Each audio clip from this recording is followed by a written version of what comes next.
创会超过20档的台南市文艺作家协会，每一档拢收集会员优秀的作品来展出，因长期接触艺术，而且年龄层分布真宽，有资深的，也有少年一辈的艺术爱好者。这届因伫咧台南生活美学馆第2展示的作品，有侪战国时期的字形、甲骨文等古文字的书法，也有油画，甚至是用纸做的雕塑品等等，丰富又阁多元。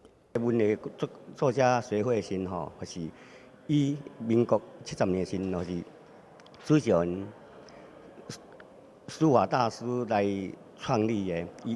伊早是以啥？伊的咱的校长、退休的公教人员、公务人员啊，退休的，啊，佮带动一寡迄一般家庭主妇爱画图、爱创作的人来结合，包括内底作诗、作词、作曲。个音乐嘛是有有，摄影嘛是拢有个对啊。所以讲吼，伫咧即个吼，伫广泛这个艺术的时候，一个平台上吼，每一个人都要互相带动，老的人啊带动少年的，一直延伸到今已经有37年，系啊。啊，所以今年以鸡为主吧，吼金鸡年以鸡为主，有有画一寡吼较新的作品，讲啊伊鸡啊，啊无做词做诗的时候对啊，书嘛一寡有鸡的。金鸡系迄个算他的感受来做一个那个展示。迎接金鸡年，也有艺术家依照着古册所描写的状况来创作出鸡的五德作品。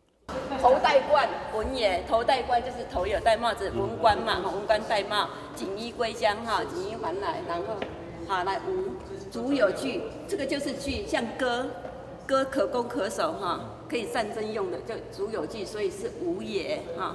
好，那勇哈，勇是义敌敢斗啊，斗鸡啊，这个怒发冲冠啊，是勇气十足，所以是勇也。好，勇来，那个是人，武德之人，见食相呼。